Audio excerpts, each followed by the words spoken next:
আসসালামু আলাইকুম। ইসরায়েল যদি সত্যি সত্যি রাফায় অভিযান চালায় তাহলে কি পরিস্থিতি হবে? পরিস্থিতি দাঁড়াবে এটা যে বিষয়টি এখন মিশর পর্যন্ত গড়াবে। রাফা হচ্ছে মিশরের সীমান্তবর্তী এলাকা, যেখানে একটি অংশ মিশরের মধ্যে আরেকটি অংশ ফিলিস্তিনি ভূখণ্ডের মধ্যে পড়েছে। সুতরাং রাফায় অভিযান চালানো মানেই হচ্ছে যে ফিলিস্তিনি উদ্বাস্তুরা মিশরের মধ্যে ঢুকবে।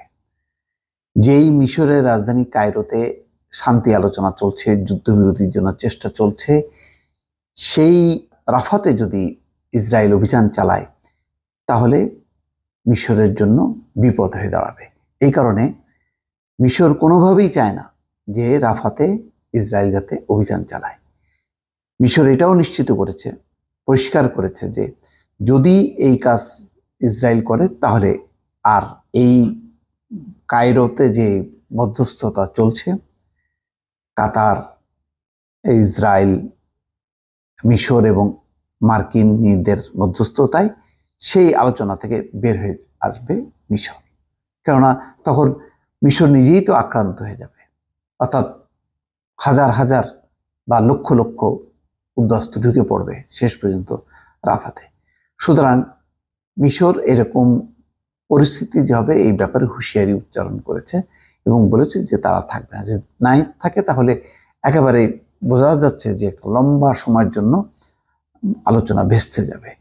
এমন অবস্থা একটা প্রশ্ন হচ্ছে যে মিশর যে হুমকি ধামকি দিচ্ছে বা তার পরিস্থিতিটা বোঝানোর চেষ্টা করছে আন্তর্জাতিক সম্প্রদায়ের কাছে, তারা কি পারবে শেষ পর্যন্ত ইসরায়েলিদেরকে ঠেকিয়ে রাখতে কিনা, তা নিয়ে একটি আন্তর্জাতিক প্রতিবেদন। এখানে বলা হচ্ছে গত মাসে কায়রোতে ইসরায়েল ও মিশরের সামরিক ও গোয়েন্দা কর্মকর্তারা বৈঠকে বসেছিলেন। রাফায় ইসরায়েলের স্থল অভিযান, সম্ভাব্য যুদ্ধবিরতি ও গাজা যুদ্ধ বন্ধ করতে জিম্মিদের মুক্তির বিষয়ে দুই পক্ষের মধ্যে আলোচনা হয়েছে।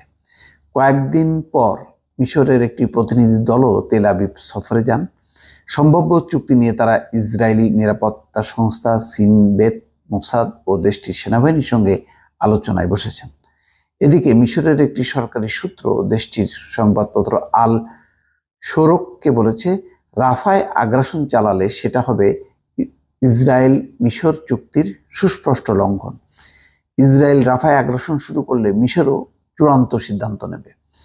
যুক্তরাষ্ট্র ও ইসরায়েলের সংবাদ মাধ্যমের খবরে বলা হয়েছে, সম্প্রতি বৈঠক দুটিতে মিশরের প্রতিনিধিরা এই মনোভাব প্রকাশ করেছেন যে জিম্মিদের মুক্তি দিতে একটি চুক্তিতে পৌঁছাতে হামাসকে তারা চাপ দেবে।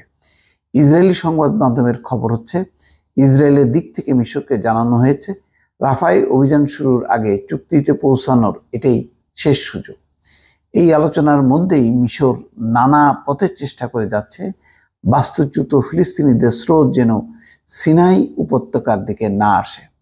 মিশর সরকারের জন্য ফিলিস্তিনিদের গণবাস্তুচ্যুতি প্রাথমিক উদ্বেগের কারণ, এছাড়া মানবিক, সামরিক ও নিরাপত্তার মতো বিষয়ও আছে।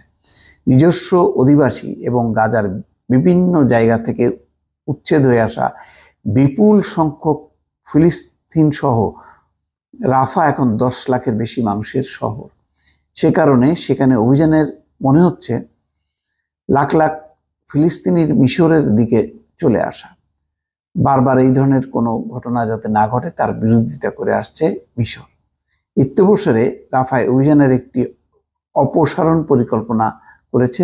ফিলিস্তিনিদের তাঁবুগুলো অন্য জায়গায় সরানোর কথা বলছে তারা, কিন্তু এই অভিযানে এত বিপুল সংখ্যক মানুষ ক্ষতিগ্রস্ত হবে যে এই পরিকল্পনা পুরোপুরি অবাস্তব।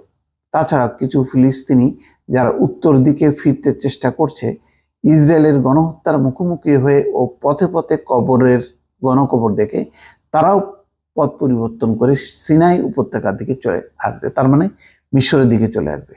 মিশরের হাতে এখন বিকল্প ফুরিয়ে আসছে। ইসরায়েলের রাফা অভিযান থামাতে গেলে তাদের এখন একটাই পথ খোলা আছে, সেটা হলো হামাস ও ইসরায়েলের মধ্যে একটি বন্দি বিনিময় চুক্তি করানো। একই সঙ্গে আবার রাফায় সম্ভাব্য ইসরায়েলি আগ্রাসন হলে বিপুল সংখ্যক ফিলিস্তিনি যে দেশ ছাড়া হবে তাদের আশ্রয় দেওয়ার প্রস্তুতিও নিচ্ছে মিশর। হঠাৎ কিছু ঘটলে কি করতে হবে সে পরিকল্পনা মিশর করছে। মিশর পরিকল্পনা করছে বাস্তুচ্যুত ফিলিস্তিনিদের জন্য তারা এমনভাবে শিবির স্থাপন করবে যাতে তাদের নিয়ন্ত্রণ ও তদারক করা যায়। এছাড়া আঞ্চলিক নিরাপত্তা বাড়ানো, উত্তর সিনাইয়ে প্রবেশ ও বের হওয়ার পথের উপর পূর্ণ নিয়ন্ত্রণ প্রতিষ্ঠার মতো পরিকল্পনা তারা নিয়েছে। সংক্ষেপে বলা যায়, রাফায় ইসরায়েলের অভিযানকে নিজেদের নিরাপত্তা ও ভবিষ্যৎ স্থিতিশীলতার ক্ষেত্রে দুঃস্বপ্ন দেখছে কায়রো। ফলে সব মিলিয়ে মিশর ঠেকাতে পারবে কিনা ইসরায়েলের রাফা অভিযান, এখন সেটি দেখার বিষয়। ভালো থাকবেন। আল্লাহ হাফেজ।